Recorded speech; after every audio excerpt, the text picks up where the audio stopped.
Bien, el segundo grupo entonces de macromoléculas que vamos a ver, o de moléculas orgánicas que vamos a ver, que decimos son los lípidos. Los lípidos son moléculas apolares, es decir, que son insolubles en agua, relativamente insolubles en agua, pero sí en solventes orgánicos, y muchos de ellos están constituidos o provienen de los ácidos grasos. ¿Cuál es su función principal? Son reserva energética. Por ejemplo, los triglicéridos, el tejido graso que se acumula en nuestras partes de grasa. Protección y aislamiento, también los triglicéridos. Los triglicéridos están por debajo de la piel, hay una capa de tejido graso por debajo de la piel que nos da protección y aislamiento térmico, nos permite que el calor se vaya, y también protege a nuestros órganos. Hay triglicéridos, capas de tejido graso rodeando los órganos para protegerlos. También como elemento estructural forman los fosfolípidos, el colesterol y los esfingolípidos que están en las membranas celulares. Es decir, las membranas celulares están formadas por lípidos mezclados con proteínas y con hidratos de carbono. También sirven de señalización, es decir, permiten la comunicación dentro de las células. Por ejemplo, los triglicéridos y los esfingolípidos son moléculas señalizadoras. Acá, como vemos, esto es tomado del libro, los lípidos se subdividen en varias familias, las cuales no necesariamente están relacionadas. La primera de ellas, acá como tenemos, son los triglicéridos, de los cuales hemos hablado bastante. Estas son sobre todo macromoléculas, sirven de protección, aislamiento, almacenamiento de energía. Los fosfolípidos, que son los que están principalmente en las membranas celulares, y los esteroides, entre los cuales tenemos esta familia, que está el colesterol, sales biliares, vitamina D, hormonas suprarrenales y hormonas sexuales. Luego tenemos una familia de compuestos llamados eicosanoideos, o las prostaglandinas y los leucotrienos. Y otros lípidos son, acá los ácidos grasos que están dando vueltas por ahí en nuestro organismo, dentro de nuestra célula, carotenos, vitamina E, vitamina K, las vitaminas liposolubles, y finalmente las lipoproteínas, que vamos a ir explicando un poquito en las siguientes diapositivas. El ácido graso, bien, es uno de los componentes principales, o debería ser uno de los monómeros que se utilizamos para construir las macromoléculas como los triglicéridos y los fosfolípidos. ¿Qué es el ácido graso? Bueno, es un ácido. ¿Qué quiere decir que es un ácido? Entonces, que tiene el grupo funcional ahí, que está unido, es un carboxilo, que es el que vemos acá. Este es un carboxilo que tiene un oxígeno, o sea, el carbono tiene unido a un grupo carbonilo y a un grupo oxidrilo. Es decir, el mismo carbono está unido a dos grupos funcionales. Eso forma el grupo carboxilo, y este grupo es un ácido débil, por eso se lo llama ácido graso. ¿Sí? ¿Por qué? Porque este puede ceder este protón, por lo tanto está acidificando el medio. Pero ese es un ácido débil, es decir, que no se disocia completamente, no pierde todas las moléculas que hay, no todas pierden el protón. Va a depender del pH, ¿sí?, que tenga. ¿Y qué más tiene un ácido graso? Bueno, es una cadena carbonada lineal. Acá el carbono, acá estoy en cada lomita, cada depresión indica que hay un carbono. ¿Sí? 1, 2, 3, 4, 5, 6, 7, 8, 9, 10, 11, 12, 13, 14, 15, 16, 17, 18. Esto tiene 18 átomos de carbono. Cuando no hay nada unido a esto, o sea, cuando está representado de esta forma, significa que el carbono que hay en estos lugares está unido a un hidrógeno. Entonces, es una cadena carbonada o hidrocarbonada, porque tiene hidrógeno, la cual en sus extremos va a tener el carbono, el carboxílico, que contiene estos dos grupos funcionales, o el grupo funcional en sí.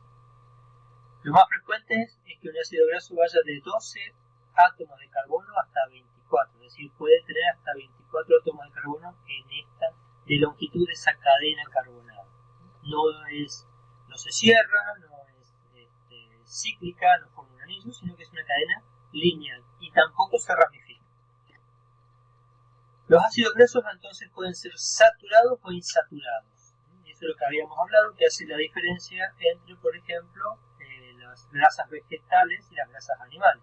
Las grasas vegetales tienen mayor proporción de ácidos grasos saturados, por ejemplo la manteca, con lo cual a una temperatura de la heladera suelen ser sólidas, mientras que los insaturados, como los aceites vegetales, son líquidos o a temperatura ambiente o incluso a temperaturas un poco más bajas, siguen manteniendo ese estado líquido, y si lo seguimos bajando la temperatura ya se solidifica. ¿Cuál es la diferencia? ¿Qué quiere decir saturado e insaturado? Eso depende del número de dobles enlaces que forman. ¿Se acuerdan que decíamos que podemos tener enlaces simples, o sea, solamente comparten un par de electrones entre sí, eso es un enlace saturado. Ya en los monoinsaturados, los enlaces dobles, tenemos que se comparten dos pares de electrones. O sea, estos dos carbonos están compartiendo dos pares de electrones, y obviamente tienen menos hidrógeno. Entonces, los monoinsaturados presentan un solo doble enlace, mientras que los poliinsaturados presentan más de un doble enlace. La forma de representarlo es esta, con una doble línea. Y acá, cuando la línea es simple, hay un enlace simple. Cuando la línea doble es un enlace doble. Monoinsaturado significa que hay un solo enlace doble. Poliinsaturado significa que va a haber varios enlaces dobles. Esta es la representación esquemática. Fíjense que el lineal de un ácido graso saturado, acá no hay ninguna saturación, suele ser lineal. Ahora, cuando introducimos un doble enlace, generalmente esta es la estructura que más se presenta en la naturaleza, este es el ácido palmítico, de acá de la izquierda, mientras que este es el ácido oleico, el ácido que está en mayor proporción en el aceite de oliva. El ácido oleico, por eso el aceite de oliva tiende a ser líquido. Y fíjense que tiene una doble ligadura en la posición, si contamos esta la posición 1, el carbono 1, 2, 3, 4, 5, 6, 7, 8, 9, en la posición 9. Tiene una longitud de 18 átomos de carbono, o sea que el doble de ligadura está a la mitad más o menos y genera un quiebre. Esto podría estar en esta posición cuando se produce la doble ligadura, puede quedar de un lado esta estructura, ya este es rígido, no se puede mover tanto, sino que queda como fijado ese quiebre, ya tiene un quiebre o un ángulo ácido graso, y eso se llama, esta configuración se llama configuración cis, y es la que está presente naturalmente en todas las grasas del reino animal y vegetal. Los ácidos grasos entonces son buenos porque promueven la salud, sobre todo a nivel cardíaco, a nivel del sistema coronario, son necesarias, poseen un efecto protector de enfermedades cardíacas y de los accidentes cerebrovasculares, o sea, de que se nos rompan alguna arteria o algún vaso en el cerebro. Fíjense que acá tenemos un solo doble ligadura, acá tenemos un monoinsaturado, este es un poliinsaturado, con dos dobles ligaduras y este con tres dobles ligaduras. Mientras más dobles ligaduras tengamos, el ácido linoleico y ácido linolénico, más quiebres va a tener, más también estos se insertan en la membrana plasmática y generan más distorsión de la membrana plasmática, lo cual favorece la función de la membrana.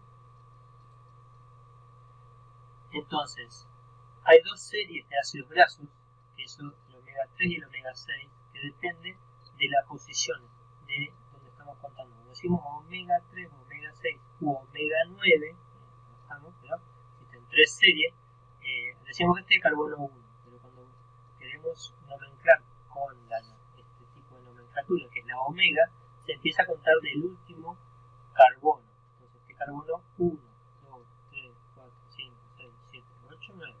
El ácido oleico pertenece a la serie omega 9. El ácido linoleico, fíjense, contamos desde el último carbono, este sería el carbono 1 para la nomenclatura omega 1, 2, 3, 4, 5, 6. Es el omega 6, el ácido linoleico, y el linolénico, fíjense, 1, 2, 3, es de la serie omega 3. Bien, entonces, es importante saber esto. ¿Por qué? O sea, los ácidos, la serie omega 9 nuestro cuerpo la puede generar, pero la serie omega 3, los ácidos grasos de esta serie, omega 9, 6 y omega 3, no pueden ser generados por nuestro cuerpo. Es decir, el ácido linoleico y el ácido alfa-linolénico no son producidos en nuestro organismo, los tenemos que incorporar con la dieta. Entonces, esto cuando un nutriente tiene que ser incorporado con la dieta, se dice que es un nutriente esencial. En este caso, estos dos son ácidos grasos esenciales. Es decir, los ácidos grasos de la serie omega 3 y de la serie omega 6 son esenciales para nuestro organismo. Tenemos que incorporarlos con la dieta. Y de ahí derivan varios de ellos, como podemos ver acá, hay algunos incluso fíjense que tiene 5 dobles ligaduras, el docosahexanoico tiene 6. 6 quiere decir que tiene 22 átomos de carbono y 6 dobles ligaduras. Este es un 25, tiene 20 átomos de carbono y 5 dobles ligaduras. Después tenemos el linoleico, 18,2 de omega 6, y ácido araquidónico, 24 de la serie omega 6. Tiene 4 dobles ligaduras con 20 átomos de carbono. Bien, entonces estos ácidos grasos a su vez se pueden combinar para formar otros compuestos. Ahí sacamos la imagen. Los lípidos más importantes de en cantidad, o más abundantes, perdón, los más importantes en nuestro cuerpo son los triglicéridos.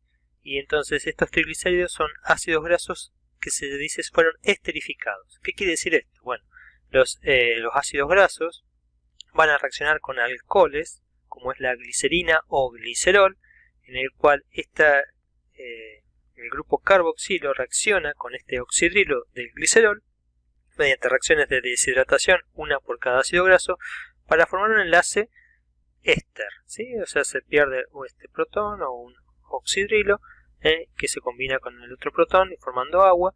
Entonces queda un enlace entre el carbono y el oxígeno de esta molécula de glicerol.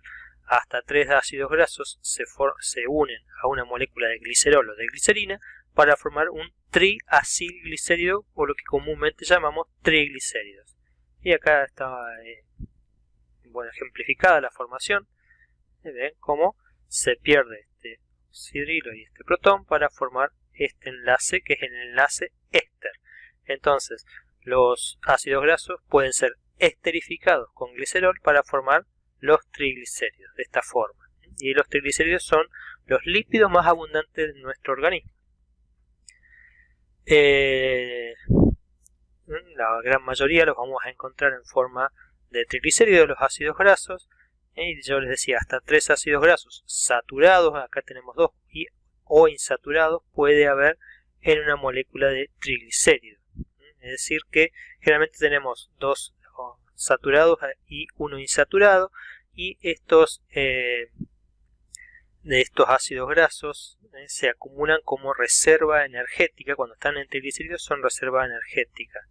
E incluso fíjense que acá nos dice que aporta más del doble de calorías que un carbohidrato, que un glúcido. Es decir, con respecto a la glucosa, los ácidos grasos tienen más cantidad de energía. Entonces se almacenan como fuente energética. De hecho, nosotros podemos usar glucosa, que es lo que utilizamos habitualmente, porque en nuestra dieta ingerimos más carbohidratos, pero también si no hay carbohidratos podemos utilizar lípidos, ¿sí? Por eso, o sea, los lípidos, si hay carbohidratos se van a utilizar los carbohidratos y se acumulan los lípidos. O sea que mientras más carbohidratos comemos, de todas formas igual se van acumulando los lípidos en el tejido adiposo, en el tejido graso, constituyendo como decimos, esas capas de grasa que vemos en nuestro cuerpo. Eso están formados, vamos a mostrar, por las moléculas que acumulan grasa, que se las llama adipocitos. En el tejido adiposo están llenas.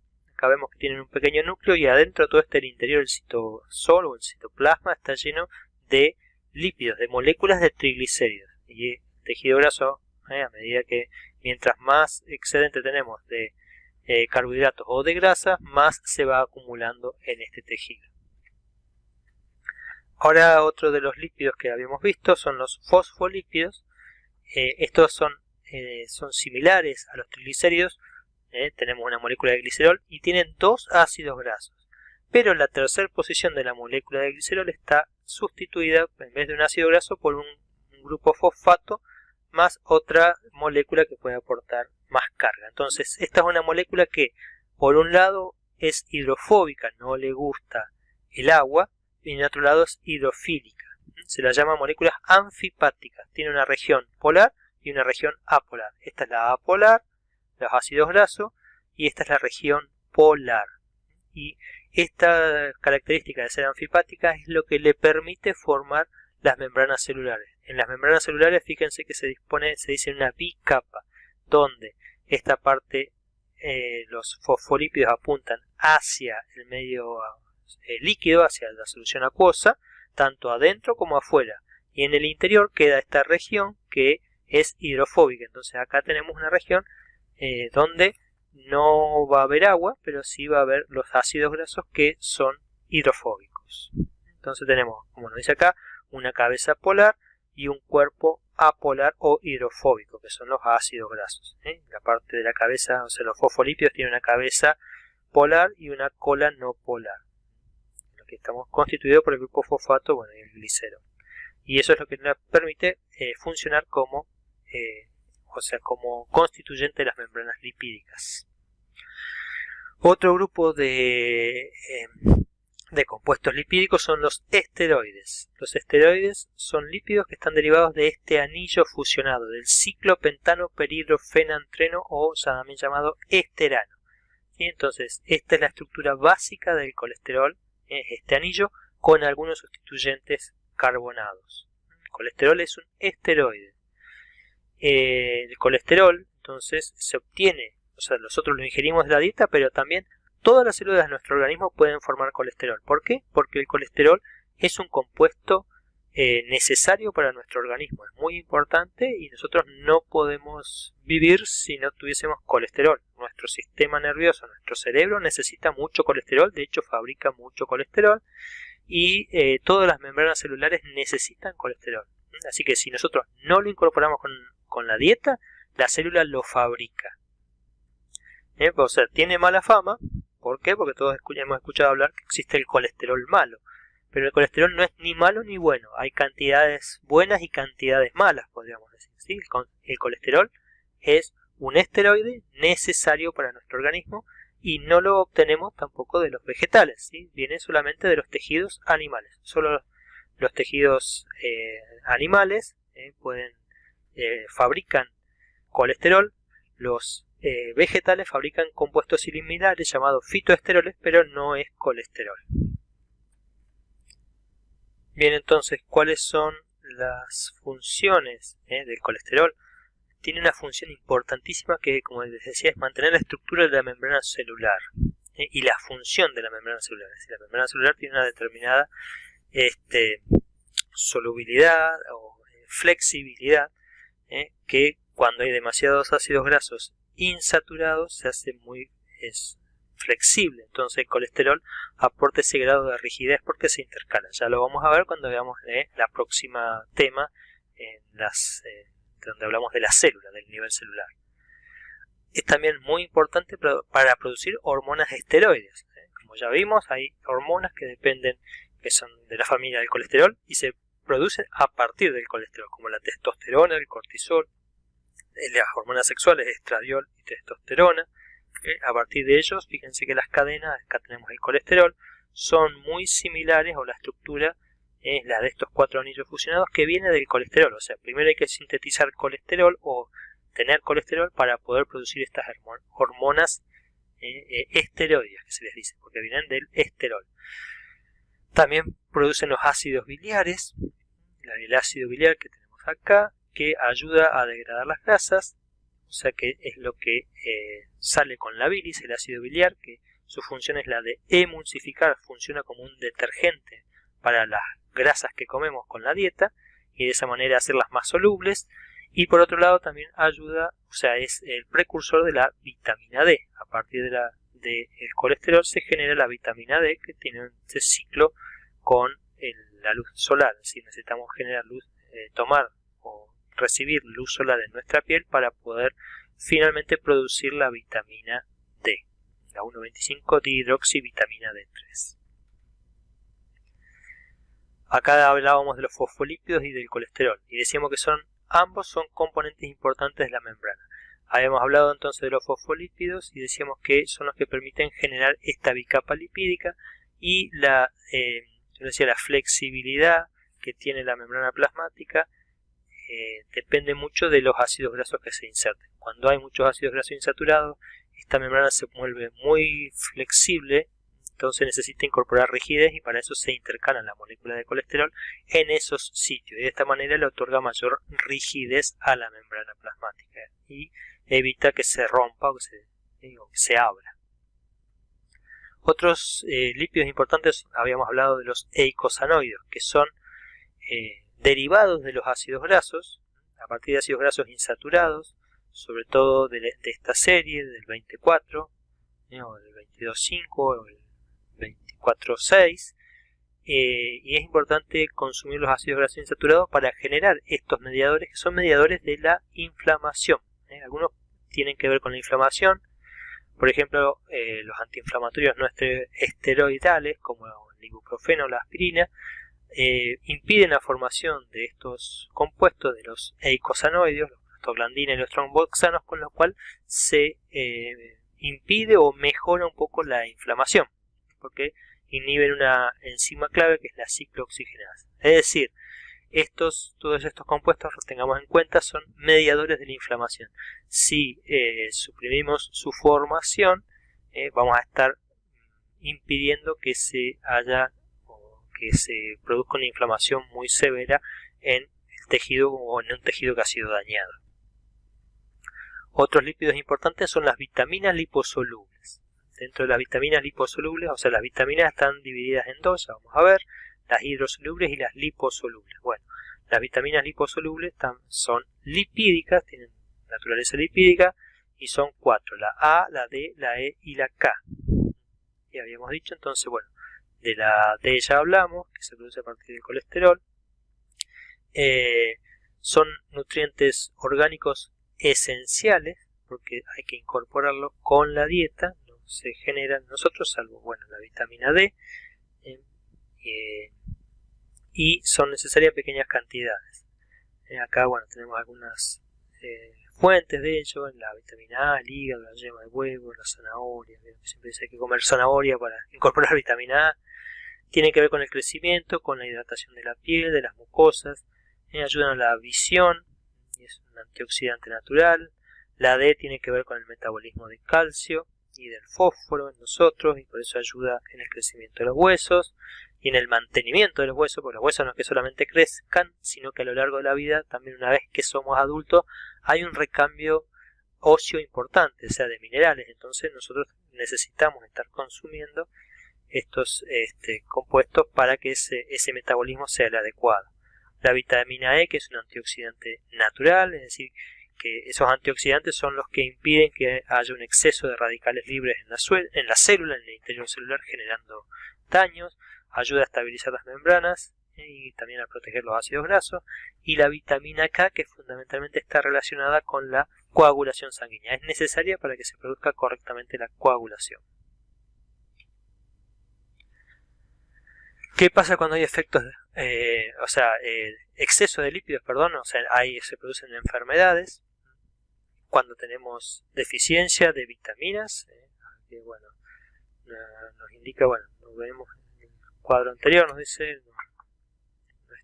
ahora voy a fijarme, ya se los traigo, y de ácidos grasos esenciales, si no consumimos los ácidos grasos esenciales omega 6 y omega 3, tenemos un retraso en el crecimiento de bebés y niños. No se producen las defensas adecuadamente, o sea, tenemos mayor susceptibilidad a infecciones y las heridas no cicatrizan correctamente. Cuando están en exceso, tenemos dislipemias. Va a haber enfermedad coronaria, o sea, en el corazón, cerebrovascular, en la cabeza, y arteriosclerosis. ¿Esto qué quiere decir? Que favorece el depósito de lípidos, sobre todo de colesterol, dentro de las arterias. Y esto que ocurre, entonces va achicando la luz de las arterias, con lo cual puede llevar a un ataque cardíaco, a un infarto o a un accidente cerebrovascular, que es cuando se tapa una arteria y no se puede irrigar bien una zona del cerebro, con lo cual se muere una parte del cerebro, o sea, del tejido cerebral.